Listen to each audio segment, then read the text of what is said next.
دیا. حضرت سعد ابن خیثمہ رضی اللہ تعالیٰ عنہ فرماتے ہیں کہ بدر کا معرکہ بپا تھا اور اللہ کے حبیب پاک جناب محمد رسول اللہ صلی اللہ علیہ وسلم نے فرمایا کہ گھر میں اگر ایک ہی مرد ہے وہ عورتوں کی حفاظت کیا کرے, وہ بھی مجاہد فی سبیل اللہ ہے, وہ بھی اللہ کے راستے کے اندر جو ہے شہادت کا جام نوش کرنے والا ہے. اللہ کے یہاں اس کی شب گزاری مجاہدوں کی پہرےداری کے برابر ہے. اللہ کے حبیب پاک صلی اللہ علیہ وسلم کی اجازت سے اگر کوئی رکتا ہے تو اس کا رکنا بھی عبادت ہے. حضرت سعد ابن خیثمہ یہ باپ ہیں, یہ بیٹے ہیں. بدر کا معرکہ بپا ہو گیا اور اعلان ہو گیا انفروا فی سبیل اللہ, اللہ کے راستے کے اندر نکل پڑو. آج میں خانقاہ کو کہتا ہوں اللہ کا راستہ, میں جمعہ کا بیان دیتا ہوں اس کو کہتا ہوں اللہ کا راستہ, وہ چلے کو کہتا ہے اللہ کا راستہ, وہ جھنڈے کو کہتا ہے اللہ کا راستہ, وہ عرس و قوالی کو کہتا ہے اللہ کا راستہ, اور وہ دیوبند کے 10 سالہ اجلاس کو, دستار بندی کے جلسے کو کہتا ہے اللہ کا راستہ. آج مسلمانوں نے ٹھٹا کر رکھا ہے, مذاق بنا رکھا ہے جب قرآن اللہ کا راستہ کہتا ہے. مفسر حضرت عبداللہ ابن عباس رضی اللہ تعالیٰ جب کہتے ہیں اللہ کا راستہ, صحابہ جب کہتے ہیں اللہ کا راستہ, نبی جب کہتا ہے اللہ کا راستہ, اس سے مراد صرف اور صرف یہ جو ہے جہاد فی سبیل اللہ ہے. یہ چندہ اللہ کا راستہ ضرور ہے لیکن فی سبیل اللہ کی اصطلاح اس کے لیے استعمال نہیں کر سکتے. مسجد کی طرف اگر کوئی اپنے گھر سے قدم بڑھاتا ہے وہ اللہ کے راستے میں بڑھاتا ہے, لیکن فی سبیل اللہ کی اصطلاح اس کے لیے استعمال نہیں کی جائے گی. رحمت اللہ علیہ کے معنی کیا ہے؟ اللہ کی رحمت ان پر ہو. آپ کے علاقے میں باشو بیٹھے بیڑی بنانے والے, باشو بھائی مر گئے. اب باشو بھائی مرنے کے بعد کہ باشو بھائی رحمت اللہ علیہ دماغ خراب ہے, بیڑی بنا رہا تھا, بھائی دعا تو دے رہے, اللہ کی رحمت ان پر ہو. لیکن یہ رحمت اللہ ایک ایوارڈ ہے, رحمت اللہ ایک میڈل ہے, رحمت اللہ ایک اعزاز ہے. یہ ہر کس و ناکس کو, داڑھی منڈوں کو, رشوت خوروں کو, حرام خوروں کو رحمت اللہ علیہ نہیں. شیخ عبد القادر کی اوصاف آئیں گے رحمت اللہ علیہ کہا جائے گا, غوث پاک کے اوصاف آئیں گے رحمت اللہ کہا جائے گا, خواجہ اجمیری کے اوصاف آئیں گے رحمت اللہ کہا جائے گا, شاہ محمد الیاس کے اوصاف آئیں گے رحمت اللہ کہا جائے گا, شاہ محمد اسحاق کے اوصاف آئیں گے رحمت اللہ کہا جائے گا, شاہ ولی اللہ کے اوصاف آئیں گے رحمت اللہ کہا جائے گا. میکینک بیرنگ چرا کر, پیٹرول دبا کر, ڈاکٹر کڈنی چرا کر مر گیا اور دوسرے دن کہہ رہے ڈاکٹر صاحب رحمت اللہ علیہ. بھائی دعا تو دے رہے ہو, رحمت کے معنی اللہ کی رحمت ان پر ہو. علیہ الصلوۃ والسلام, ان پر صلات ہو اور سلام ہو, اللہ کی رحمتیں ہو. تو کہو باشو بھی علیہ الصلوۃ والسلام سناتے ہیں. آپ نے سنا عبد الخبیر بھائی علیہ الصلوۃ والسلام غیر صحابی کو رضی اللہ عنہ کہا جاتا ہے, حضرت سفیان ثوری رضی اللہ عنہ کہا جاتا ہے, حضرت امام ابو حنیفہ رضی اللہ عنہ کہا جاتا ہے, حضرت اشرف علی تھانوی رضی اللہ عنہ. کیا رضی اللہ عنہ کے معنی اللہ ان سے راضی ہو. کیا اشرف علی تھانوی سے اللہ راضی ہونے کی ہم دعا نہیں کر سکتے؟ حضرت ابو حنیفہ رحمت اللہ علیہ سے اللہ تعالیٰ راضی نہیں. حضرت یہ خاص الفاظ خاص پیغمبروں کے لیے, خاص صحابہ کے لیے, خاص تابعین کے لیے, خاص اولیاء کے لیے ہیں. فی سبیل اللہ کا بھی لفظ خاص مجاہدین جو اپنی جان و مال اللہ کے راستے میں قربان کرنے والا ہے اس کے لیے ہے. وہ جماعت میں جا کر بیل کا گوشت کھانے والے کے لیے نہیں ہے. بہت اور قوالی کر ننگا ڈانس دیکھنے والے, عشق و معاشرے کی قوالی دیکھنے والے کے لیے نہیں ہے. جب رضی اللہ عنہ جس کے لیے کہتے ہیں یور آنر, آپ کہیے اپنے بھائی کو کہیے, اجازت ہے. ایک لائر دوسرے لائر کو کہیے یور آنر, وہ مانے گا نہیں. یہ خاص اصطلاح ہے جج کے لیے, ہندوستان نے ہندوستان کی عدالتوں کے منصفوں اور ججوں کے لیے یہ لفظ وضع کیا ہے، ایک عزت والا لفظ ہے، وقت کا علامہ، وقت کا غوث، وقت کا ابدال، وقت کا امام کٹہرے میں کھڑا ہوگا، اس کی حیثیت ملزم کی ہوگی۔ یہ نہیں کہ کھڑمت جج کے سامنے اس علامہ صاحب کو کہیں یور آنر، تو کہے گا اس نے قانون کا احترام نہیں کیا، اس نے عدالت کی توہین کی۔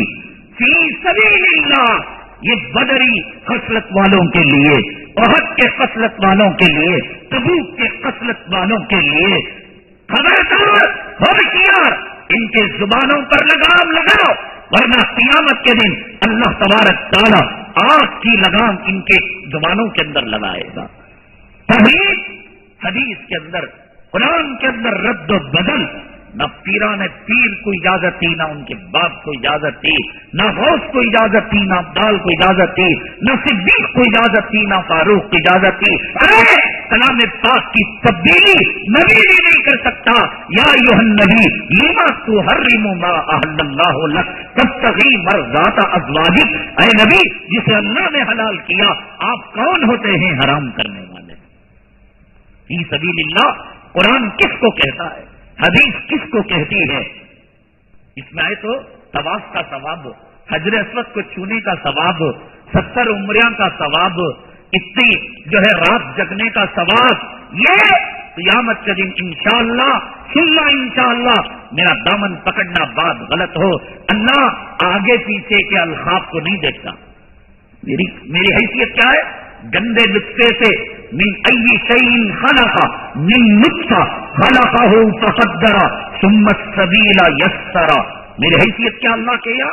ایک گندے ناپاک اچھلتے ہوئے خطرے سے میں پیدا ہوا، اور ماں کی گندے ناپاک خون کو پی کر میں نے پرورش پائی، بس اللہ اتنا ہی جانتا ہے۔ آپ کہیں گے حضرت علامہ صدر صاحب، مفتی صاحب، اور جو ہے فلاں علاقے کے جمعیت کے فلاں صاحب، اور علامۃ الدہر صاحب، اور محدث صاحب، شیخ الحدیث، وہ سب تمہارے کہنے، اللہ تو صرف جانتا ہے۔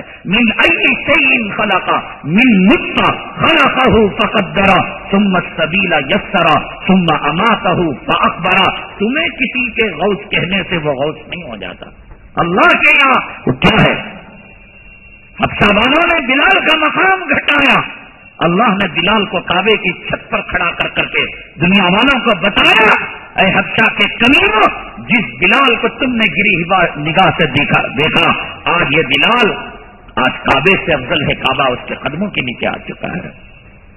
ان اکرمکم عند اللہ اتقاکم، یہ القاب امیر شریعت صاحب، شیخ الحدیث صاحب، شیخ الاسلام صاحب، شیخ الہند صاحب، من ترا حاجی بغیم تو مرا حاجی بغیم۔ ایک کام کرنا، کون حج کو جائے گا، کون عمرہ کرے گا، کون احرام کی پابندیاں سہے گا؟ بمبئی کے ہوٹل کو جائیں گے، عیش کریں گے، سر منائیں گے، میں تجھے حاجی بول دوں، تو مجھے حاجی بول لے، بولنے سے اللہ کے یہاں حاجی ہوتا ہے؟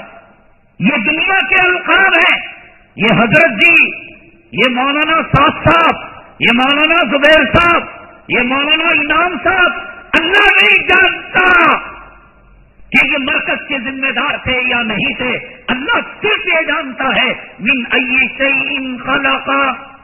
یہ تو ہم دنیا والے کہتے ہیں صاحب، یہ دین کا دائی، یہ نورانی مسجد کا خطیب، یہ جمعیت علماء کا صدر، یہ دارالعلوم، یہ دنیا والے کہتے ہیں، یہ دنیا والے کہتے ہیں کہ دنیا کی پوری تبلیغ کا ذمہ دار یہ دنیا خدا کہتا ہے من ای شیء خلق، کس چیز سے پیدا ہوا؟ خلقہ من نطفہ، اللہ نے اس کو ایک نطفے سے حقیر گندے پانی سے، جو گندا پانی ہماری پیانٹ پر لگ جائے، ہماری ران پر لگ جائے، عورت کا حیض، عورت کا نفاس ہمارے کپڑے پر لگ جائے، ہمارے چہرے پر بل پڑ جائے، اللہ تو صرف یہ کہتا ہے کہ میں یہ جانتا ہوں کہ تم گندے پانی سے حیض کو چاٹ کر تم پڑے ہو، ایک کیڑے ہو تم۔ یا ایھا الانسان ما غرک بربک الکریم الذی خلقک فسواک فعدلک فی ای صورت ما شاء رکبک والذی خلقکم وصورک، اس نے پیدا کیا اور اس گندے پانی کے اندر نقشے بنائے۔ حقیقت کیا ہے میری، میرے استاد کی، میرے باپ کی، میرے دادا کی؟ دنیا کے اندر یہ القاب ہیں تو کبھی آپ نے حدیث کے اندر سنا کہ قیامت کے دن اللہ تبارک تعالیٰ کہے گا اے نورانی مسجد کے خطیب و امام صاحب حضرت علامہ مفسر قرآن خطیب بے باک شعلہ بیان شیری، یہ سب نہیں چلے گا. اللہ کہے گا گندے نطفے سے پیدا ہونے والے کیڑے، آج تیرا پتہ چلے گا کہ تیرے نامہ اعمال تیرے سیدھے ہاتھ میں ہے یا ڈامے ہاتھ میں ہے. فاما من اوتیا کتابہ بیمینہ فیقول ہاؤم اقرؤوا کتابیہ. اب پتہ لگے گا کہ سیدھے ہاتھ میں نام. یہ تم کہتے رہو بھائی حضرت حق بولتے ہیں، چیخ کر بولتے ہیں، شعلہ بیان ہے، شیری بیان ہے، ڈرتے خدا کے یہاں کیا مقام ہے؟ اللہ کیا نگاہ سے دیکھتا ہے؟ اللہ تو کہتا ہے من نطفہ خلقہ فقدر، ایک گندا اچھلتا ہوا. اور سورہ تاریخ کے اندر اللہ تعالیٰ نے فرمایا یخرج من بین الصلب والترائب. اگر تجھے اس کا عطا پتہ چاہیے، اگر تجھے اس کا ایڈریس چاہیے، سورہ تاریخ کلام پاک کا 30واں پارہ اللہ فرماتے ہیں یخرج من بین الصلب والترائب. یہ ریڑھ کی ہڈی اور ترائب کے درمیان سے اچھل کر پیشاب کے راستے سے نکلنے والے منی کے قطرے سے تو پیدا ہوا. اب لگا لے القاب، چیف منسٹر صاحب، وزیر اعلیٰ صاحب، کمانڈوز رکھ لے، باڈی گارڈ رکھ لے، ہوائی جہاز کے اندر اسپیشل کلاس رکھ لے، اور دنیا کے اندر اس تک پہنچنے کے لیے ہزاروں کتوں کی چیکنگ رکھ لے. اور قرآن کہتا ہے یخرج من بین الصلب والترائب انہ علی رجعہ لقادر یوم تبلی السرائر فما لہ من قوۃ ولا ناصر. جب تجھے پہلی مرتبہ اس گندے پانی سے جو پیٹ کی ہڈی سے اچھل کر نکل کر پیشاب کے راستے سے، اللہ تیری عجیب شان ہے.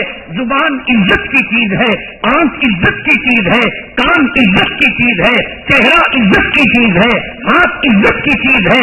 کلام پاک پکڑا جاتا ہے، حجر اسود کو چھویا جاتا ہے. آنکھ عزت کی چیز ہے، ماں کو دیکھا جاتا ہے، باپ کو دیکھا جاتا ہے، کعبے کو دیکھا جاتا ہے، نبی کے روزے کی جالی کو دیکھا جاتا ہے، نبی کے چہرے کو دیکھا جاتا ہے.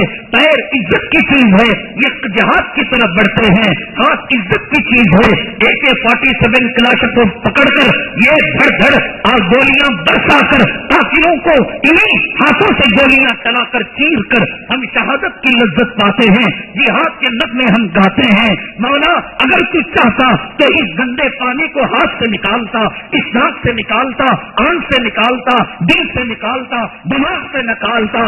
لیکن وہ شرمگاہ جس کو دنیا کا ایک کمتر انسان بھی، زانی بھی، بدکار بھی، فاسق بھی اور رنڈی باز بھی چھپا کر رکھتا ہے، اللہ نے کہا تیری حقیقت میرے پاس یہ ہے کہ اس کا ڈھک تم جاننا چاہتے ہو، اس کا عطا پتہ اور تمہاری جنم کنڈلی تم جاننا چاہتے ہو. یخرج من بین الصلب والترائب، کہ میں اس گندے پانی کو پیشاب کی نالی سے نکال کر پیشاب کے راستے سے پہنچاتا ہوں. فخر کس بات کا، شان پتی کس بات کی، بنگلے کی، کوٹھی کی، مال کی، دولت کی. اپنی حقیقت کا پتہ لگے. انسان اس دنیا میں دل نہ لگائے. گھامڑ بے وقوف جس کو دنیا کے 100,000 لاکھ پاگل کتوں نے کاٹا ہوگا، سانپوں نے، اژدوں نے ڈسا ہوگا، جو اس دنیا کے